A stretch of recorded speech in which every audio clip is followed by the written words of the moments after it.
The symbols and the leaders change, but Germany's maniacal urge to impose its will on others continues from generation to generation.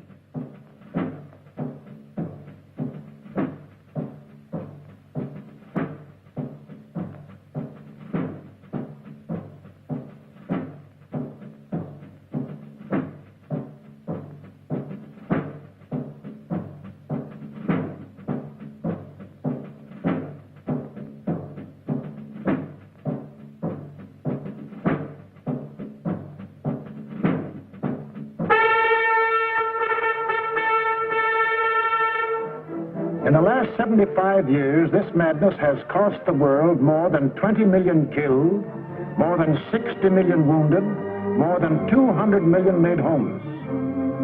This does not include the untold millions that died of disease resulting from war, or the billions upon billions of dollars worth of property destroyed. Nor does this include the grief, the anguish, the misery, the terror that the world has suffered, due to the Germans' insane passion to enforce their rule upon their neighbors. This passion for conquest reached its hysterical climax when Adolf Hitler enthroned himself as God and the German Führer.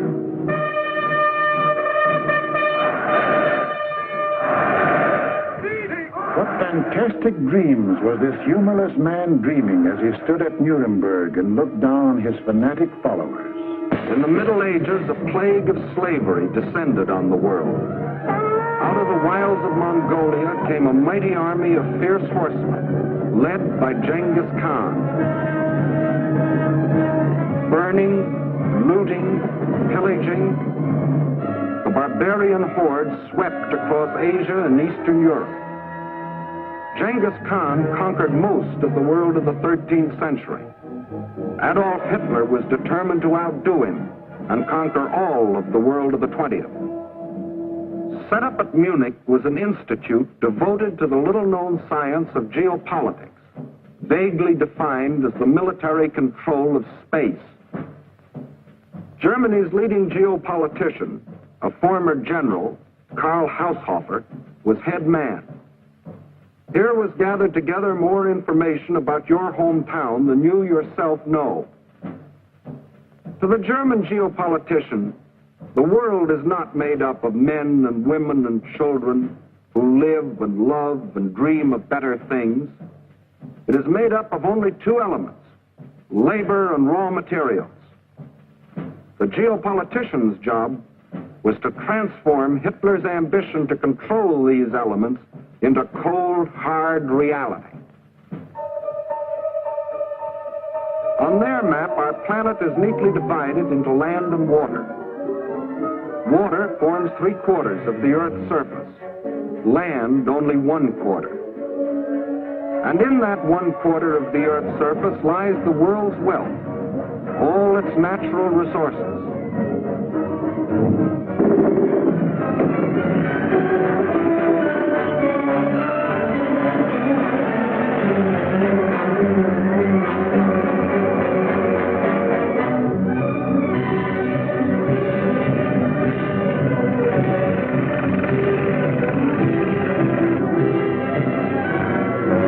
And the world's manpower.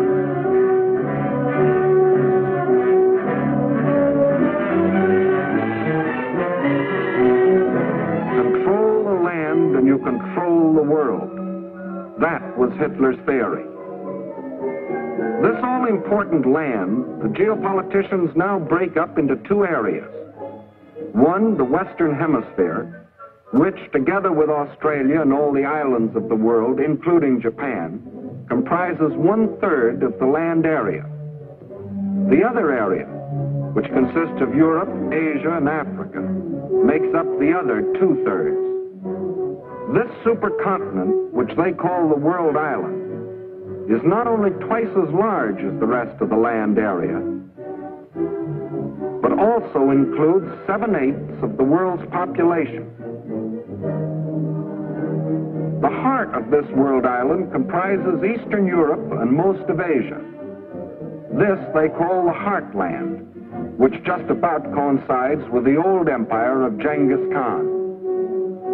Hitler's step-by-step plan for world conquest can be summarized this way. Conquer Eastern Europe, and you dominate the Heartland. Conquer the Heartland, and you dominate the world island. Conquer the world island, and you dominate the world. That was a dream in Hitler's mind as he stood at Nuremberg. Hitler, Sieg Heil! Sieg Heil! With pagan pageantry, the district leaders from all over Germany swore personal allegiance to him, hypnotized with the belief that they were members of a master race.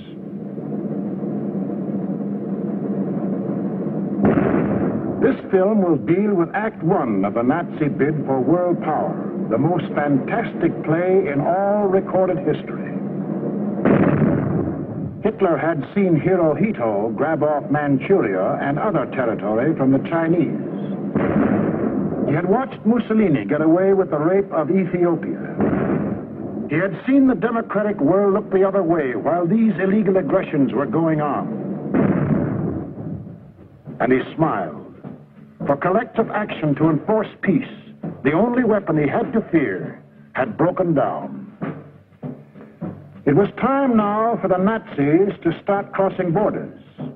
It was time for Hitler to put his plan into action. And what was he waiting for? He was waiting to soften up his victims, keep them from uniting.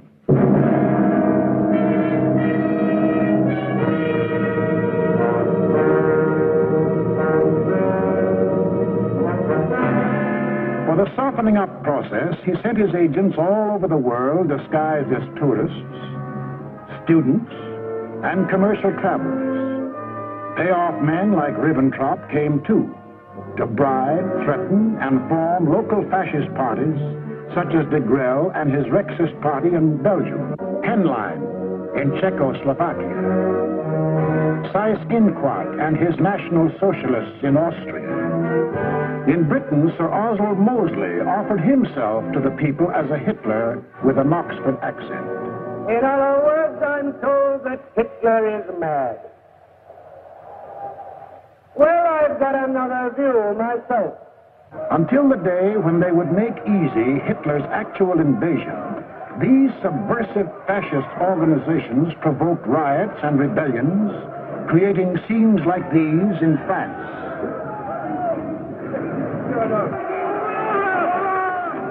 Scenes like these in Belgium.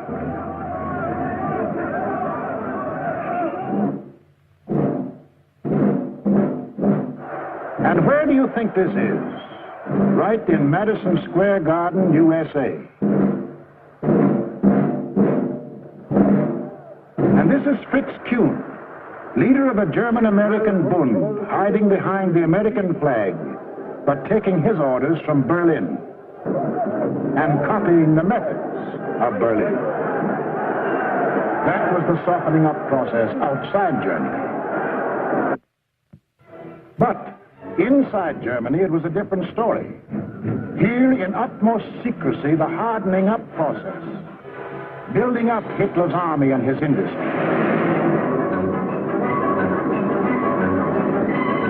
Tell the world we have no raw materials and never let them see what goes on. Day after day, night after night, month after month, year after year, we must have the world's most powerful club. Forget ours. Forget working conditions. Forget how to think. Forge the club of blood and iron. Let the democracies talk about freedom. No freedom here. No labor unions. No overtime. The Fuhrer tells you where to work, when to work, how long to work, how much your work is worth. Forge the club of blood and iron. We have a sacred mission. Today we rule Germany. Tomorrow, the world.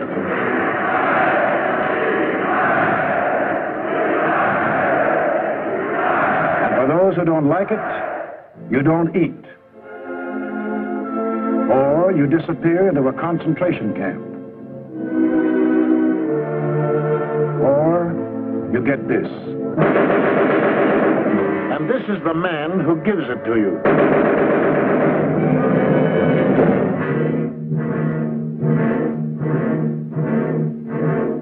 And one of the army. Before Hitler came into power, the German army by treaty was limited to 100,000 men. But treaties to the Germans have always been something to ignore. These 100,000 men were, in reality, 100,000 highly trained officers, the men who lead the Nazi regiments today. But Hitler didn't merely ignore the treaty. He tore it up. And in 1935, ordered national conscription. Simultaneously, he ordered German youth to become air-minded. Toy gliders filled the air. But as the boys grew bigger, so did the gliders. Soon these same youths were trained pilots, flying the new planes the factories were producing. The Luftwaffe was being assembled.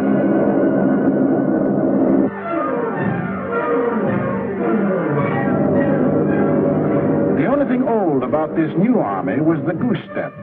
And even Hitler couldn't improve on that ancient German form of torture, designed to make man stop thinking and blindly obey. Goose-step them until they become as insensible as weapons.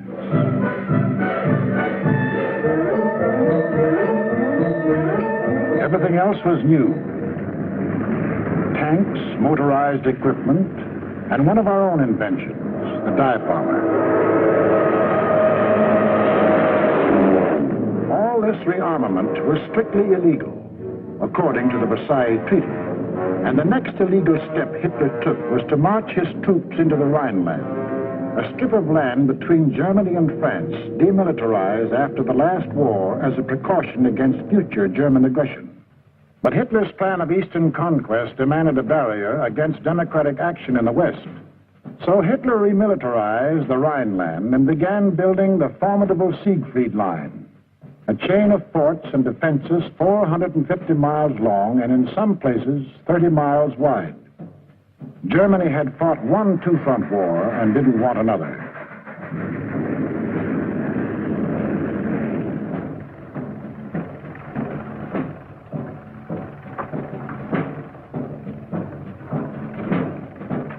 As many as 500,000 men worked as much as 20 hours a day to build 22,000 fortified positions on land, where, by treaty, no German soldier was supposed to set foot.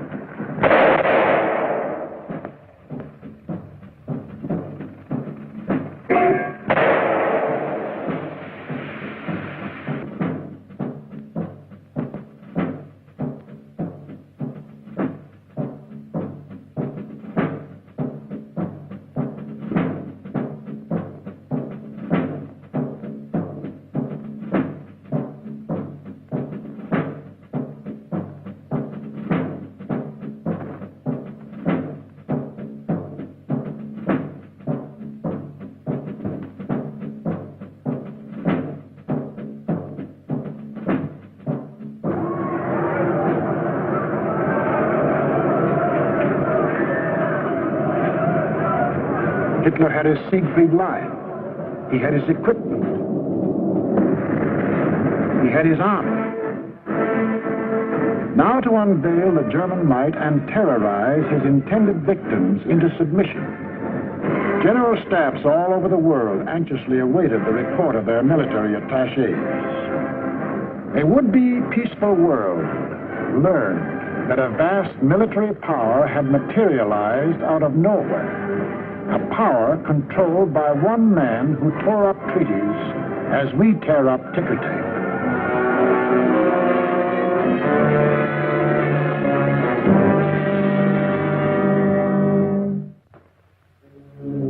Satisfied they had created the right sense of fear in the world, the Nazi leaders were now ready to strike. The hour had come.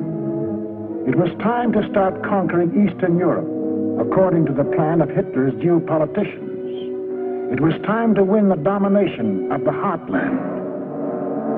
Who would the first victim be?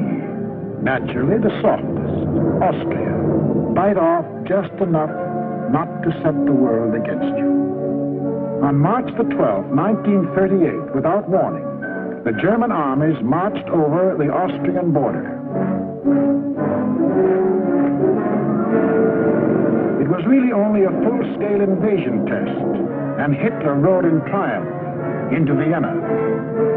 Even the very name of Austria disappeared from the map, though Hitler had promised earlier to the world.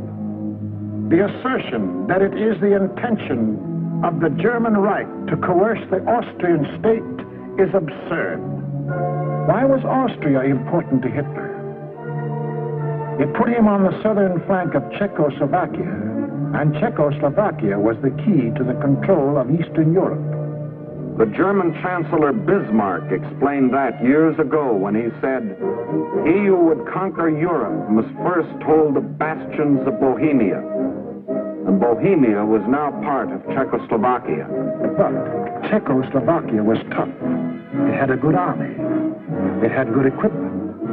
It had one of the finest munition plants in the world, the Skoda Works, which Hitler wanted very badly. It had incorruptible President Danish. It had a military alliance with France.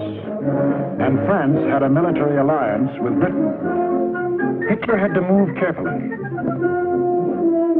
find excuses to take Czechoslovakia one piece at a time. He found his excuse in the Sudetenland, a portion of Czechoslovakia bordering Germany. Here lived some people of German origin, although they had never been a part of Germany itself. That was Hitler's cue. Dem deutschen Volk eine neue Idee zu geben. Completely ignoring the fact that most people who left Germany had done so to get away from things like Hitler, he sprang his pet theory that every person of German blood, no matter where he lived, belonged to the Nazi Reich. Für unser Volk. Germans or descendants of Germans, often with no more than a drop of German blood in their veins, suddenly learned that they were godlike, not subject to the laws of the land in which they live and to which they owe their allegiance, whether it be Czechoslovakia, Norway, Sweden, China, the United States, or Timbuktu.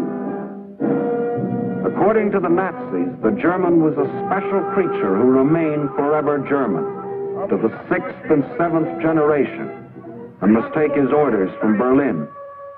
Some people we know of German descent think this is a lot of hogwash.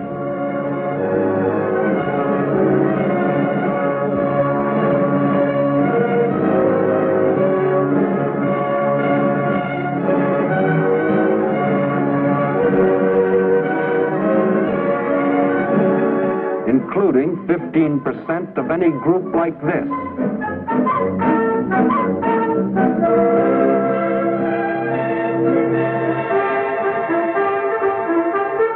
But in the Sudetenland, he found some stooges who fell for this bunk. Konrad Henlein was their Bush League Führer. The people of the Sudetenland were told they should be liberated. They were told Hitler was their liberator. the Nazis smuggled over their standard softening up equipment, blackjacks.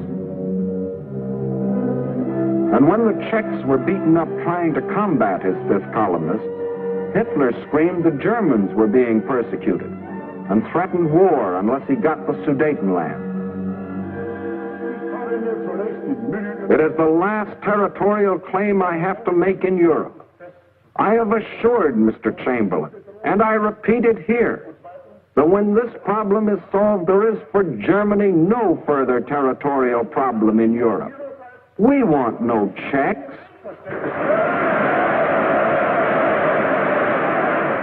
To the League of Nations, Foreign Minister Maxim Litvinov announced that Russia stood ready to back concerted action against Germany. But once again, there was to be no concerted action.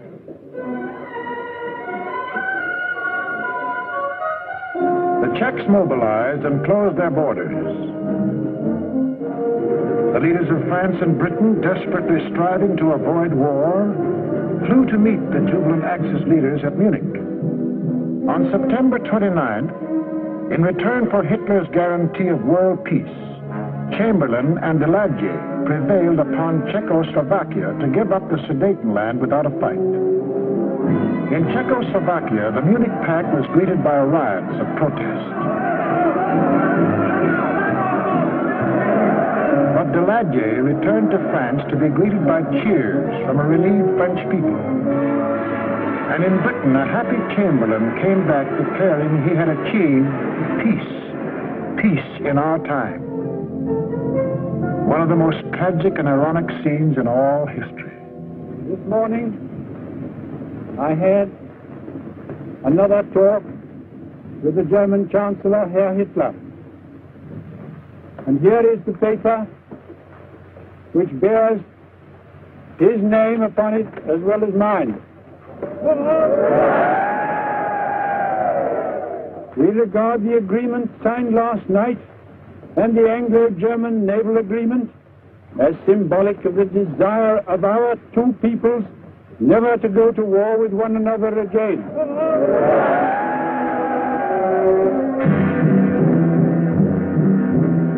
Peace. It wasn't peace. The Nazis hadn't merely got 3 million more souls under the German flag. By taking the Sudetenland, they had made Czechoslovakia defenseless. For in this territory lay the natural defenses, the mountain ranges, and a defensive line of forts, considered even stronger than the Maginot Line. Without these fortifications, Czechoslovakia was disarmed, a ripe plum ready to fall into Hitler's lap. Within 6 months of declaring that he wanted no more territory anywhere, he violated the Munich Agreement, marched in, and took the whole of the Czech state, though he had specifically promised, "I have no further interest in the Czechoslovakian state. That is guaranteed. We want no Czechs." Austria and Czechoslovakia were gone without a fight, and Hitler was getting his control of Eastern Europe. Poland was next on the map. The tired old man of Munich now knew that there could be no peace in our time. If an attempt were made to change the situation by force in such a way as to threaten Polish independence, why then that would inevitably start a general conflagration in which this country would be involved. But after his success at Munich, Hitler was sure that France and Britain would not fight.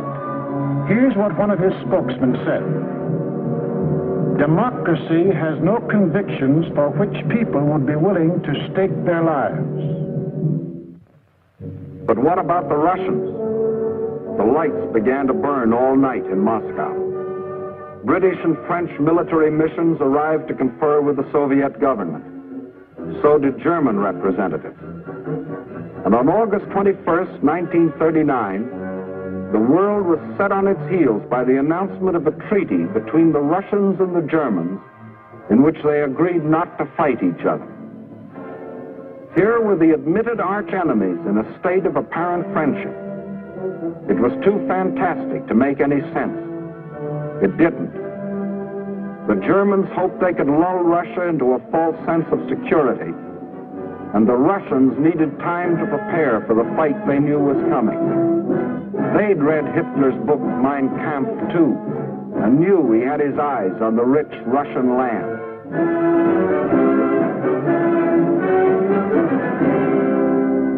Confident that Russia was safely pigeonholed and that the democracies would not fight, the Nazis started singing their favorite theme song, that all people of German blood belonged to them, and picked Danzig as their excuse for the gobbling up of Poland.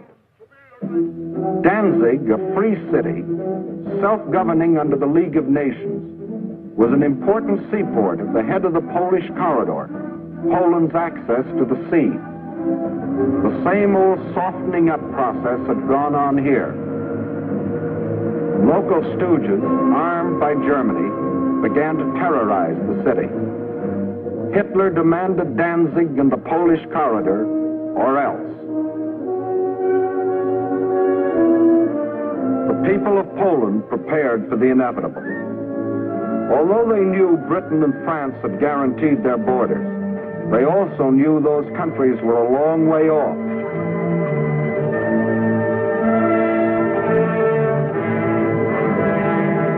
Germany's theft of Czechoslovakia had made Poland's strategic position even worse.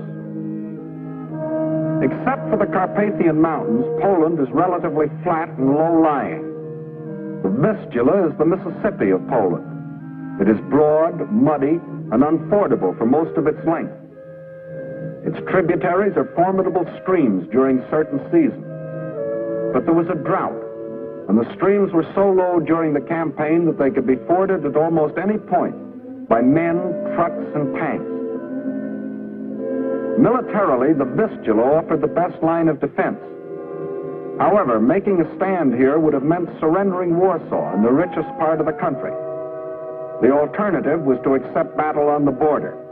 That was the Polish decision. The Nazi plan was an enormous pincer movement aimed at encircling the mass of the Polish armies. Secondary pincer movements were to encircle any Polish groups which escaped the main trap.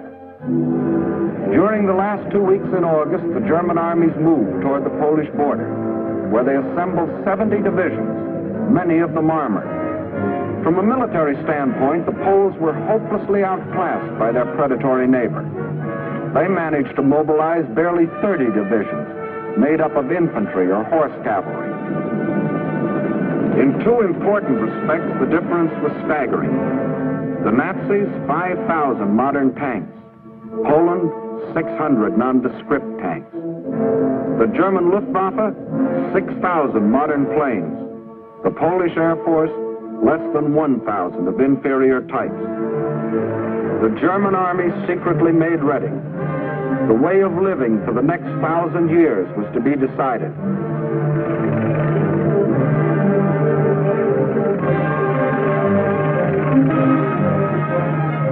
The fire that had begun in Manchuria and spread through China and Ethiopia and Spain would now blaze around the world.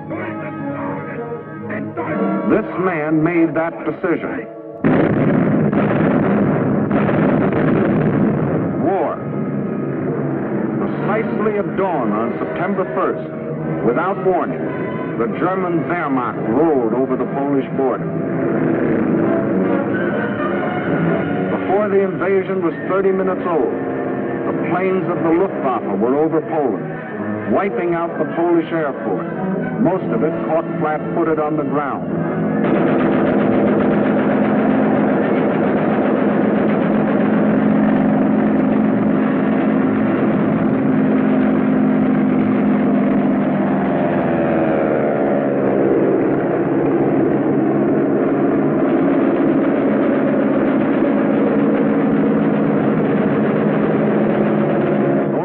That did get off faced overwhelming odds and were shot out of the sky.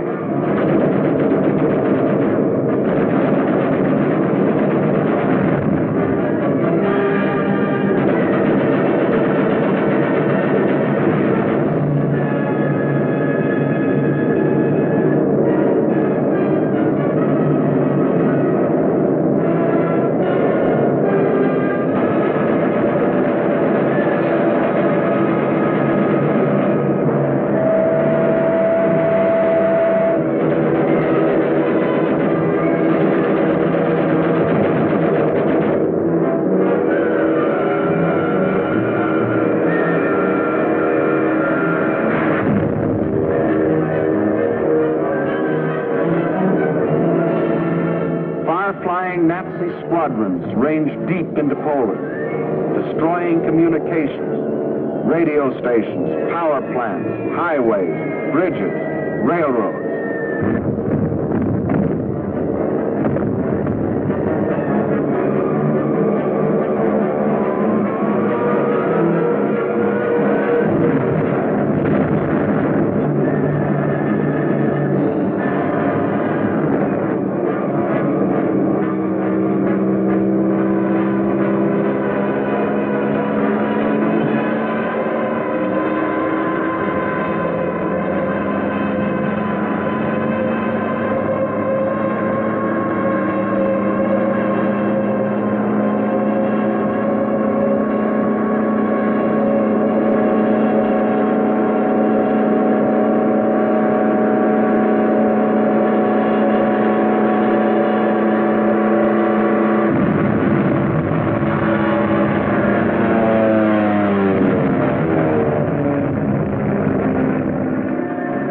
Army was disorganized by the loss of its air force and the disruption of communications.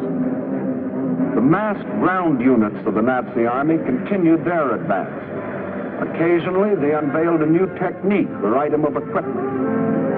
For example, advance units of the German Fourth Army crossed the Vistula in a new type of storm boat. The Fifth, the Polish retreat developed alarming tendencies. The powerful German 10th Army, which was to form the southern claw of the great Nazi pincers, was advancing with its 5 armored divisions on either flank.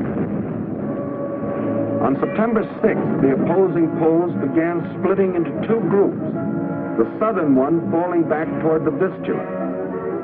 The armored divisions on the German right raced ahead, circling Radom and cutting off this group, which finally surrendered.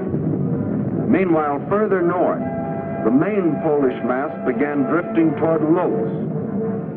The German command, perceiving that this opened the gate toward Warsaw, sent the northern Nazi armored units racing through the gap to the Polish capital.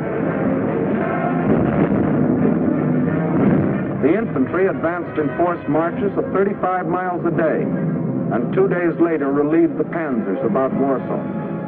The city was now cut off. West of Warsaw, the main Polish armies were encircled. Under terrific pressure on the ground and pounded ceaselessly from the air, they began to disintegrate. They fought on with high personal courage, but without airplanes, without communications, cut off from their general staff, the isolated Polish groups were forced to surrender, one by one. But Warsaw still resisted. The heroic strains of the Polonaise told an incredulous world that the people of Warsaw, led by Mayor Straczynski, had erected a wall of courage around their city, defying Hitler to do his damnedest.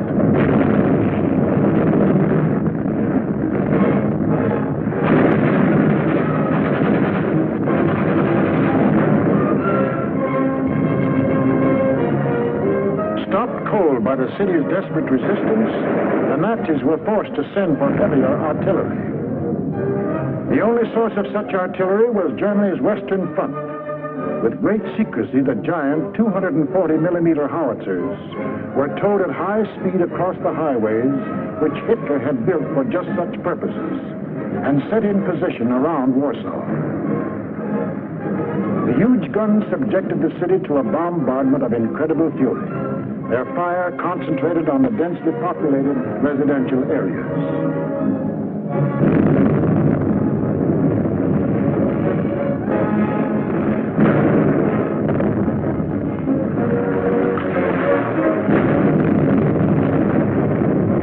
For 20 days of death and horror, every man, woman, and child fought to save his city.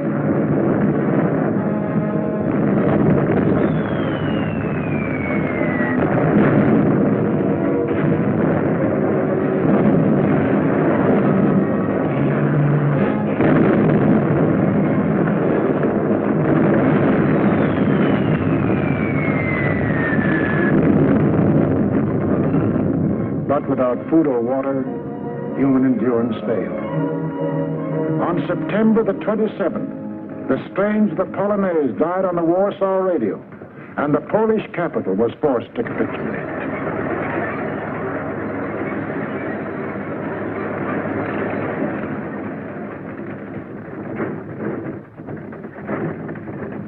Now all Polish resistance was at an end, except here, the Westerplatte forts opposite Danzig. This small island of stubborn defiance had stood up under the fire of German warships from the first day. Its guns silenced, its forts shattered, it still refused to surrender, even under point-blank fire at 800 yards range. It was an exhibition of Polish valor that will go down in history, but militarily it could not avail. On October the 1st, the garrison at last surrendered. Surrendered to face the fate of these men, Polish prisoners being marched off to Nazi prison camps, an eventual extermination. For the Nazi master race theory calls for the complete wiping out of so-called inferior races. And in village after village, local Judases point out loyal Polish neighbors.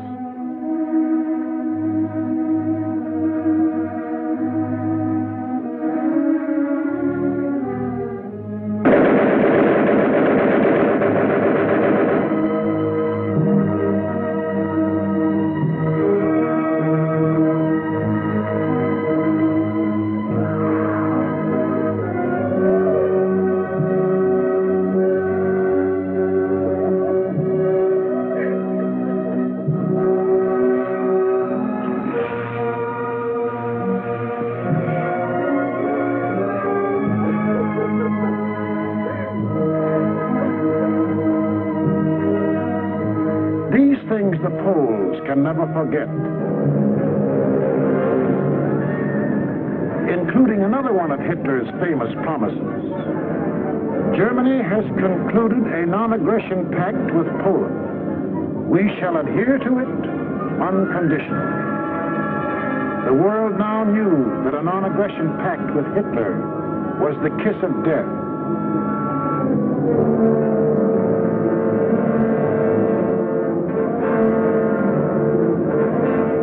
Was completely destroyed. Completely? Not quite. During the last days of the campaign, the Russian army entered eastern Poland and took up positions along the Bug River. The two strongest armies in Europe faced each other. Hitler could decide now whether to keep on heading east or call it quits. He called it quits. Why did Hitler quit here? He had to. To continue a drive to the east would leave Germany facing the threat he had always sworn to avoid, a two-front war. How he met that threat you will see in the next film. What Hitler thought impossible was anything but. The day after Hitler crossed the Polish border, France called up her reservists. Within 24 hours, British planes had bombed German warships in the Kiel Canal.